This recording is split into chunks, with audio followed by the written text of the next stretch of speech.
Welcome back to the Alec Lewis Show. I am your host, Alec Lewis.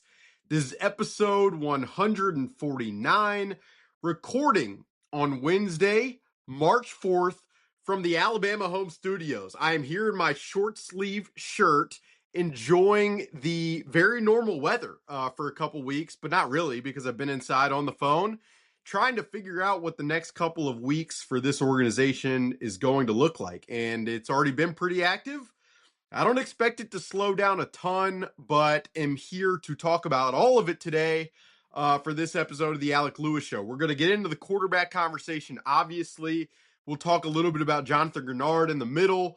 And then at the end, we will talk, get into Jalen Naylor, Eric Wilson, a bunch of other conversations and topics related to this team as free agency and the legal tampering period begins next Monday. Obviously coming off the week in Indianapolis, I said on the podcast that we usually do 2 times a week that I would do shows from Indy, but there were some late nights. There was a lot of conversation, and to give you guys the most clear and honest and factual picture, I felt like it was more worthwhile to wait, to take in everything, to discern. And then I cover the team for The Athletic, and I do my writing over there, and that is my foremost responsibility. That won't change. And so, that's why we are now recording on Wednesday and did not record last Wednesday. Just wanted to give you guys that update. If you're new here and you don't know me, again, we've done this show for 2 years now. I view it for me as a way to speak to you guys directly and to just talk in a different medium that I have a ton of fun with. You can find us on YouTube. If you're watching on YouTube, you can hit the subscribe button. It helps us out a ton.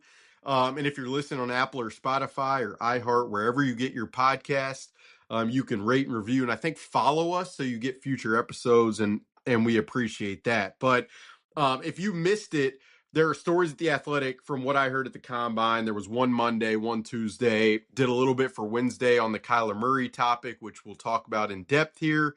And then I've got a feature coming later this week on a topic that I think is relevant and important that I put some work into.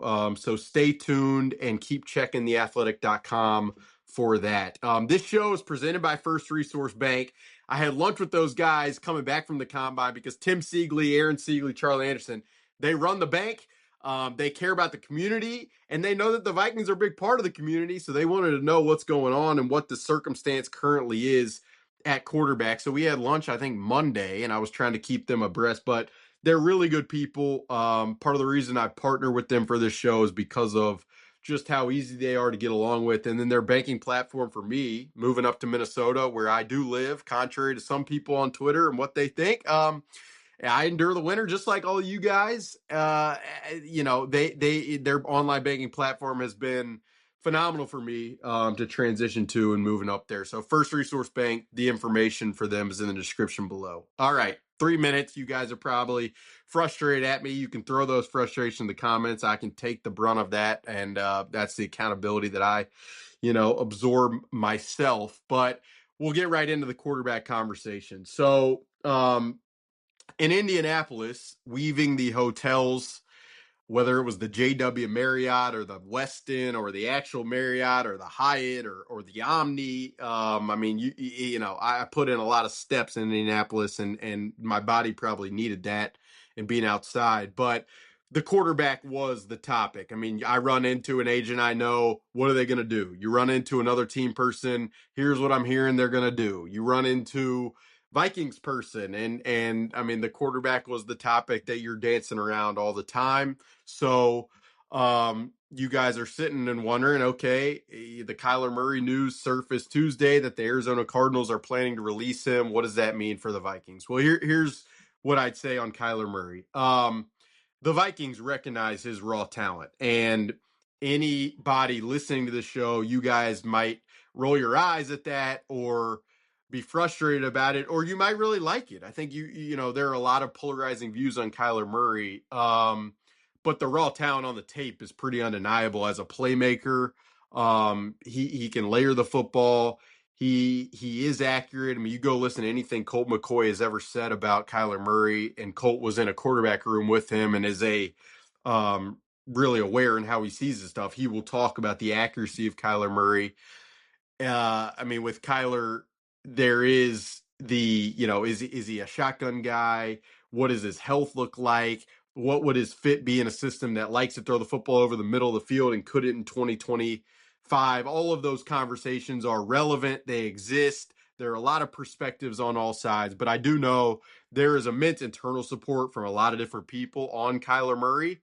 And I would say that even some of the Vikings players appreciate what Kyler has done within the NFL. So the fact that he would be available and given the offset language in his contract would be available for $1.3 million on the ultimate minimum, coming with an immense amount of motivation to prove a lot of the narratives wrong, in many ways similar to Sam Darnold arriving in 2024 with some of the chip on his shoulder. Like I could definitely see it happening because it checks a lot of the boxes that the Vikings are after when you're talking about a guy who has been productive, a guy who has the arm talent, a guy who would have support, a guy who would be motivated. And I mean, really, for all of the perceived flaws that are understandable with Kyler Murray, whether it's, you hear a lot of the personality stuff, you hear the video game narrative will never die. I mean, in many ways, kind of like the Sam Darnold seeing ghost narrative. But the one thing about Kyler that you can say is that if you look at any of the metrics or just watch the tape going back to 2024, like the playmaking stuff exists. There is also on the tape plays that make you really scratch your head or shake your head, and that's kind of the realm of quarterback pursuit that the Vikings are in. None of these guys, whether it is Geno Smith, whether it is Derek Carr, Kirk Cousins, none of them are perfect. And that's part of the reason why the Vikings have been connected to so many of these quarterbacks over the past couple of weeks, is in many ways to prevent what happened last year from happening again.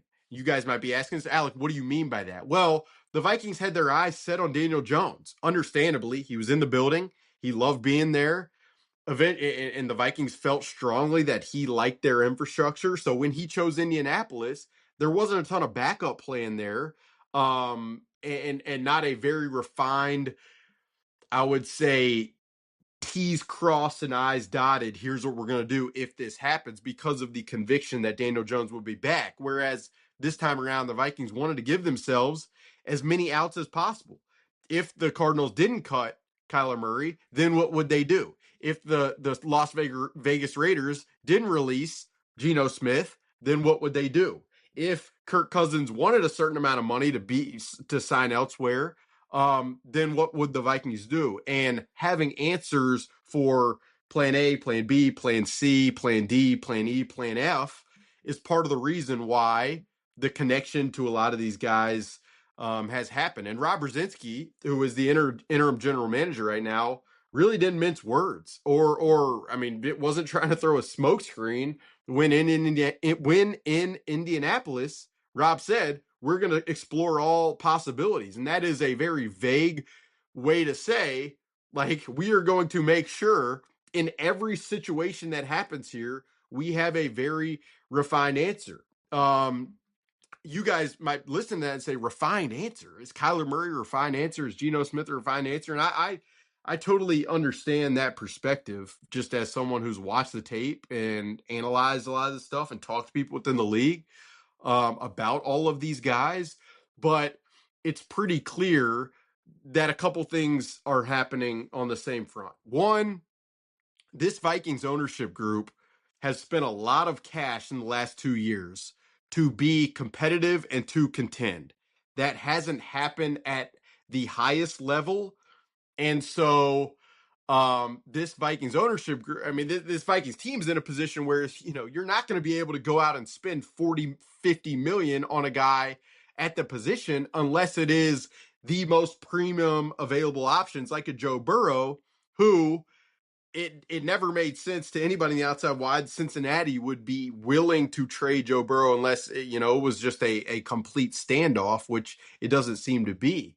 And so the Vikings in that scenario, Vikings ownership, they want to win. They always want to be in the mix. They never have preferred the route of let's rip the Band-Aid off and either we swim where JJ McCarthy develops and he becomes the guy convincingly, or he sinks and the Vikings go 3-14 and are picking in the top 5. Like, that has never been the approach that this Vikings ownership group has wanted to take, and to shift now after 20 years would be pretty wild for my perch to see, and I don't expect that to happen. So you have that playing a role, and then you also have a superstar receiver in Justin Jefferson, who above all wants to compete, wants to contend, wants to produce, not for himself, but for because he is an immense competitor. And then you have a coaching staff that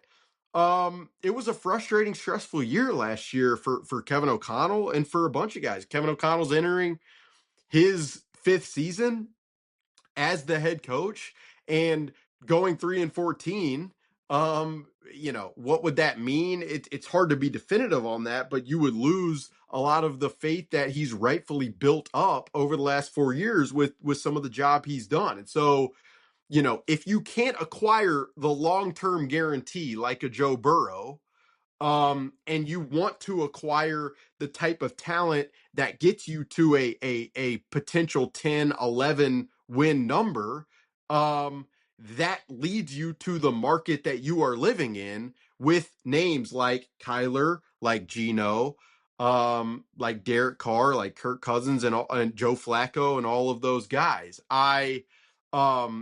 It is my belief that this staff thinks that they can get the maximum production out of any of these guys. And when I say that, I mean 3,500 yards passing plus, like that, with the conviction in the system, and the conviction in what the run game will look like with Frank Smith's addition and Keith Carter as the offensive line coach, and a lot of the pieces that are still in place. Like, this staff is very confident in what that can mean for a quarterback who lives up to and who reaches a certain talent benchmark. And I mean, just objectively, if you watch the tape, there is the level of talent for a guy like Kyler Murray is above and beyond what exists right now for a 35-year-old Geno Smith. Now, as we had Matthew Collar on the show, and he laid out the Kyler Murray argument, and one of the arguments to that is, well, what about the system fit? And that would be a fascinating kind of conversation, but it's not as if what I would say is Sam Darnold thrived throwing over the middle of the field, but that wasn't as a result of him being some elite processor. It was more just a rhythm and timing kind of orchestration. Now, would the Vikings be able to get Kyler Murray to play within that rhythm and timing? I think that's what would be fascinating about the experiment. And if they can't, he does have the playmaking chops to be able to create outside of structure. Now, the other facets at play that you guys might be yelling about to your car, or to your radio, or to your headphones as you're listening is, well, Kyler's gotten hurt a lot over the years. He tore his ACL, he had the foot injury last year, and that is something that is going to call for questions for when you're in my seat. Okay, so you can see the vision of Kyler on a $1.3 million deal in this system, with this talent, with this motivation level. Like, you can see that path. But what is the insurance policy per se if Kyler were to get hurt? Would you be okay turning the reins over to JJ McCarthy, who I'm going to talk about in a second? Or do you feel like you need another, in many ways, layer of insurance behind that, given what the last 4 years have looked like when the starter gets hurt? So that's a lot of the dynamics in my mind as I, view this circumstance. But I think if you go back, and I did a podcast maybe a month ago where I talked about watching tape of Kyler, Geno, Kirk, Garoppolo. I mean, Derek Carr. Like I poured through probably 1,500 clips of tape of all of these guys, and Mac Jones, and as you stack all of them up, the Kyler, the flashes, the upside is above and beyond all the other guys. I mentioned Mac Jones there, but I from the outset, it has sounded like San Francisco has tried to drive a really hard bargain in trading him, and until that price tag. Or if that price tag doesn't come way down, it's hard to imagine him being within the conversation. Daniel Jones, the transition tag was applied to him. Can the Vikings spend $35+ million or multi-year deal with their cap situation? You would never completely rule it out because of Rob Brzezinski's ability to be creative with solutions. But even him, you're betting on a guy coming off a torn Achilles, and while he's young and while his system fit is probably better than all the other guys we've talked about, like that is a bold bet. I said I would get into JJ McCarthy, and so we'll transition there after I drink a sip of coffee for those of you listening on audio and not watching on YouTube. So, JJ McCarthy, I've written a lot about in recent weeks and have tried to be very clear-headed and clear-minded with just the analysis of JJ. Like the high-end flashes with JJ McCarthy are also there, and anybody who pushes back on that hasn't watched what happened over the last half of the season, the 4-game stretch over the last half of the season. The issue arises, and I've said this many times, when you're trying to develop a guy to where those high-end flashes become consistent, specifically for a 23-year-old like JJ McCarthy, like that takes time. And if ownership wants to win a certain amount, and if Kevin O'Connell, wants to win a certain amount, and this coaching staff does, and the personnel staff does as well, balancing those two worlds is why you've gotten the amount of discussion about quote unquote threading the needle, which will probably be remembered either very positively or negatively depending on how this goes. But that's why that phrasing exists, because it is a delicate dance to know that one guy needs time to develop, and an organization oftentimes doesn't have that amount of time. And that's why you see guys like Sam Darnold go on to have success later in their career. And you guys listening to this have said, and I think it's astute, and it's a testament to like the fan intelligence saying, what if we let go of JJ McCarthy, or if he never develops with us and then years down the road he does develop? And that is often the push and pull of what it is like when you have a young quarterback. Like you are hoping they come along at your timeline, and sometimes these guys just don't have the benefit of getting the correct amount of runway that they need to reach their fullest potential. So, I mean, the other component with JJ McCarthy, and I've written a lot about this, but there aren't questions about how much he cares. It's more so when, as any of us, when you're a young person, you have a lot to learn. And that has been a steeper, I would say,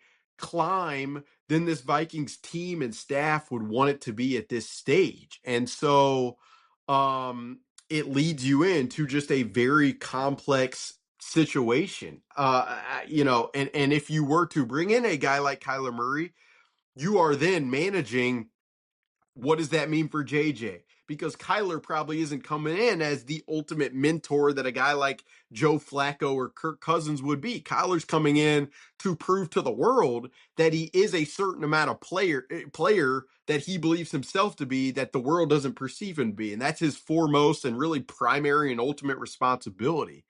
So with JJ McCarthy, that's what I'd say. And I've written this, but like the league, and that's executives, that's other coaches, that's agents, they all know the hurdles that have existed for this Vikings team and staff. So any reported revelations, whether I write about the team removing some of the middle of the field stuff, whether I write about the elemental aspects of the position being bigger hurdles than this team expected. Like this stuff already exists and is known by people throughout the league. It's just for me, I say this all the time. Like you try to get at the truth and the facts of it in a way that is respectful, honest, and fair. And that's, I mean, like, and JT McCarthy knows this. Like I have an immense appreciation for what he accomplished in college, for the amount of pressure he's been under, for what he's had to manage from the family side of it all. Like there is the human in me has said and written many times. I wrote it after the Detroit win, kind of in the middle part of the season. Like to see him navigate all he navigated and have that type of performance speaks volumes about the type of dude he is. So that's just what I'd say. It's this team is just in a situation where um there are difficult discussions to be had, and in the event a guy like Kyler is brought in, one of the dynamics that must be considered is the ramifications there for JJ McCarthy. So um that's what I'd say on JJ, but he was similarly, just like the quarterback conversation in general, a big subject at the combine. A lot of people had thoughts, a lot of people wanted to know thoughts, and it made it hard to find time to record a podcast in Indianapolis, and that's why we're doing it now. So take a quick break here, and then I'll come back and I'll talk Greenard and some other layers of this team as part of the back half of this podcast. All right, this show is also sponsored by Unreal. That is a locally owned and operated and designed clothing brand based out of St. Paul. That is, I mean, I brought a ton of it home, and I mean, I'm passing it around to friends and family who's like, what is it? What is this stuff, and how can I get more of it? So they had a Minnesota Wild drop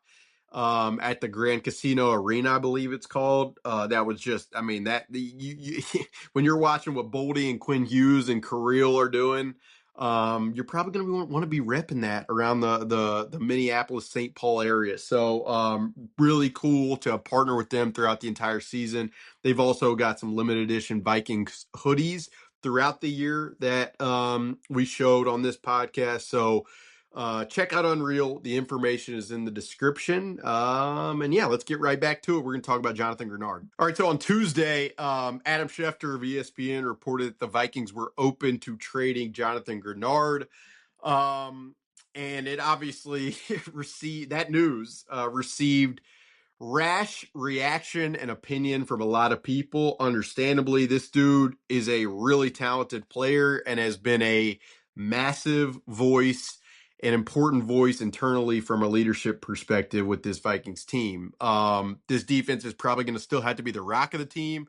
And when Jonathan Greenard is arguably probably a top 2-3 player on the defense, like that's at the bare minimum, losing Jonathan Greenard is something that I could understand would warrant a response. The way I would break the Jonathan Greenard decision now, or the Jonathan Greenard situation, is like the team and Jonathan Greenard are working through what the future of this is going to look like. Again, just to underscore it, italicize it, bold it, the Vikings love Jonathan Greenard.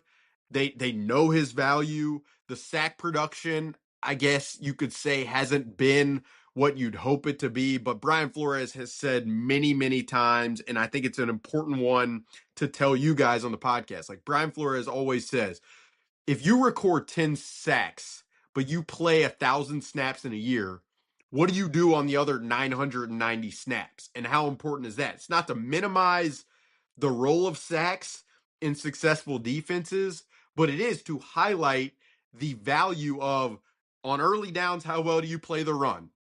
On late downs, are you creating pressure? Are you maintaining your rush lanes? Are you sharp enough? Are you fast enough to track down guys? What kind of effort are you giving? And then off the field, what type of guy are you? And Jonathan Greenard has checked every box in that aspect. And I can just say personally, like he and I in the locker room have had conversations where it's been phenomenal, where he's broached me and we have hard subjects, and that is a level of maturity that you do not see it with players all the time. So like everything with Jonathan Greenard checks out. The complication here is the fact that he is owed $19 million in cash in 2026 and 2027. I'm on overthecap.com and I'm just going to go, I'm going to count this up for you guys so you go through my process with me. So among edge rushers, 19 million in cash would be first, second, third, fourth, fifth, sixth, seventh, eighth, ninth, 10th, 11th, 12th, 13th, 14th, in terms of the highest amount of cash edge rushers are being paid in 2026. Is Jonathan Greenard like the 14th best edge rusher in the league? That's probably debatable. His representative, Drew Rosenhaus, probably believe he deserves to be in the top 10 and maybe close to like number, I don't know, like 7. And that would put you probably around the $23 million in cash mark. In 2027, it's around that same mark. And so when Jonathan Greenard was signed, in many ways, it was kind of it wasn't a prove it deal, but it was like, okay, this is a guy who's been injured, who showed some really good flashes, and if he hits, this is going to be a good deal for us. And Jonathan Greenard has hit. He's also navigated some injuries, and now on the other side of it, 2 years later, it kind of looks like a team friendly deal. And Jonathan Greenard and Drew Rosenhaus, they have every right to ask for a certain amount of money, to believe that he is valued at a certain spot for a defense that has been as good as it's been. Like, that is a very understandable viewpoint. The Vikings are currently in a cap crunch at $45.5 million over the cap. And so to go forward or go stronger on a contract for Jonathan Greenard, that would affect their wiggle room everywhere else. And so that leads you down the road. Okay, if Jonathan Greenard wants a certain amount and the Vikings are a little tentative because of their cap situation, would another team be willing to pay Jonathan Greenard? And would they be willing to pay premium draft capital to then acquire him and pay him? Like, that is a big step. That is a sizable ask that a guy like Micah Parsons has received. A guy like you see it around the league. Max Crosby's probably going to be in the same spot where a team pays a premium pick,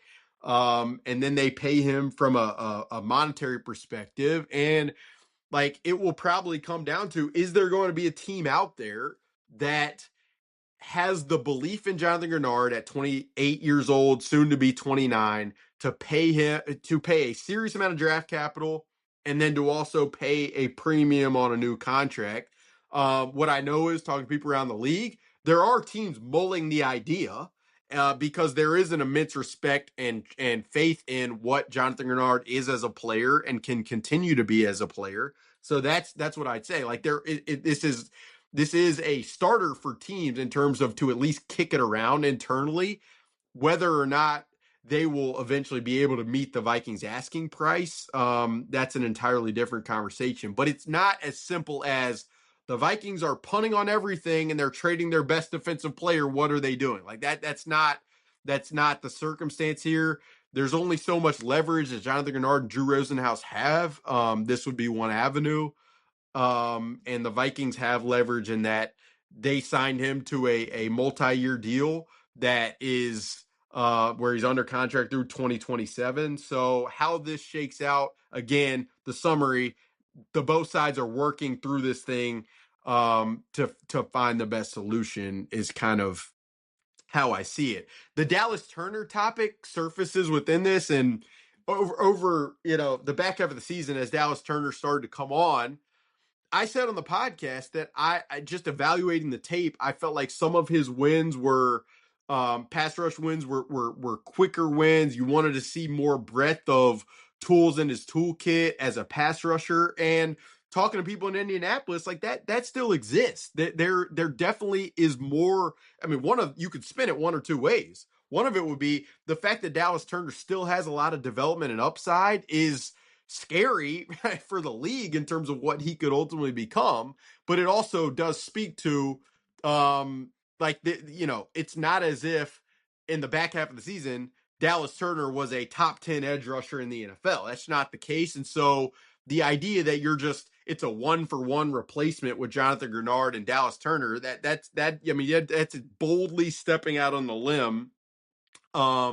Specifically with the early down stuff. Like Jonathan Greenard, one of his major strengths is the early down ability to set the edge and play the run. And you saw with Seattle in acquiring a guy like DeMarcus Lawrence, like, there is a lot of value in having a versatile guy who can play on early downs and late downs, and that you would trust specifically against a lot of heavy personnel usage that has started to come on within the league to set the edge and to hold the point there. And so that has been a developmental focus with Dallas Turner. And then again, winning against elite tackles, like that's something that is going to continue to be an evaluation point. I do wonder, and with all the positivity that existed around Dallas Turner within conversations in Indianapolis, like I do definitely wonder. Okay, so if Jonathan Greenard is back, where's he playing? What does the snap count look like? Can you incorporate 3 edge rushers in some capacity? That would be a very fair question. I would also say, I mean, edge rusher in this draft is pretty loaded, and you can never have enough of them. Having another one for depth in the event of injury seems, sharp anyway. So that's kind of where I'd go from there. Jalen Naylor's market. There are a lot of teams that have been intrigued by him. Some of those teams are in the market for other positions. So how much will they ultimately spend? I think it's a very fair question. But I had one NFC evaluator say to me, like they really believes he is at least a number 2, could catch 80 passes in a season.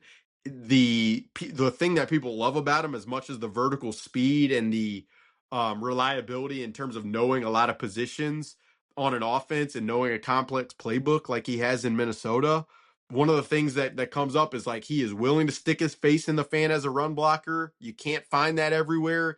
And a lot of these offenses that are play action based, that want to be wide zone, like a lot of those teams are, they find Jalen Naylor really interesting. I wrote this like the $12 to $15 million range I expect him to get.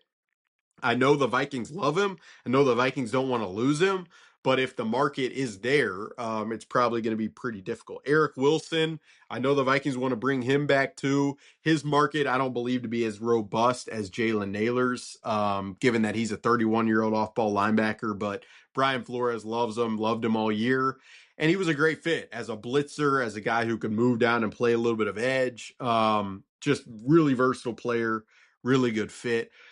Free agency, again, the legal tampering period is going to start on Monday, and that's when you'll see a lot of the flurry of activity. Last year, and even the last 2 years, because the Vikings have spent so much cash, they've been in a lot of these big name guys.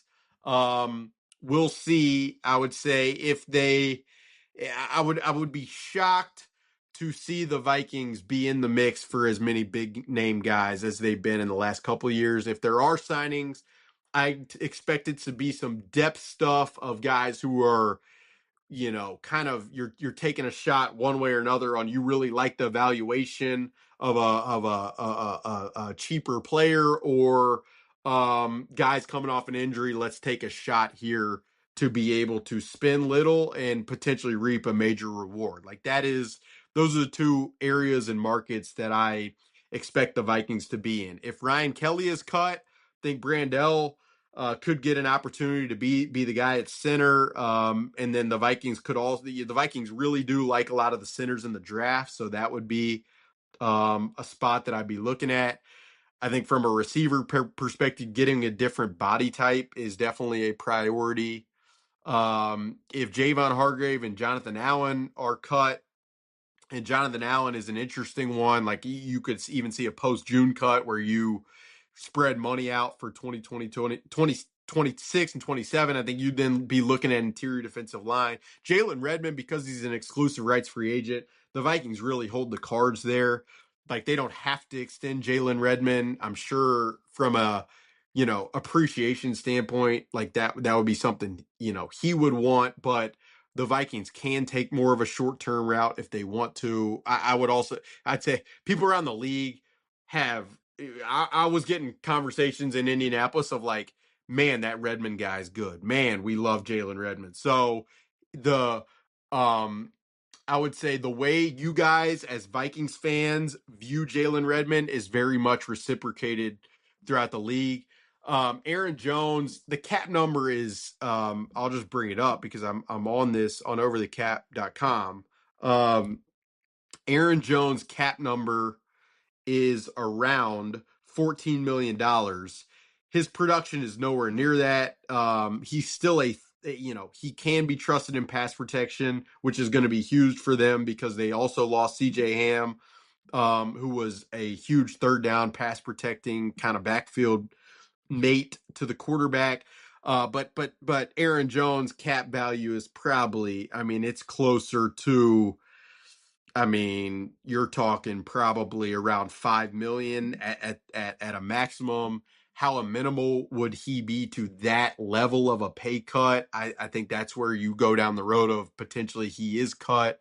And then the Vikings see what's there from a running back perspective. I would say this. There is Jordan Mason has a lot of fans, but the pass protection and the lack of pass catching ability just is limiting in terms of what he can ultimately be. So that running back spot is a huge one. I mean, to think that this team is going to be in the market for a quarterback and a running back just shows, from an offensive perspective, all that needs to be done.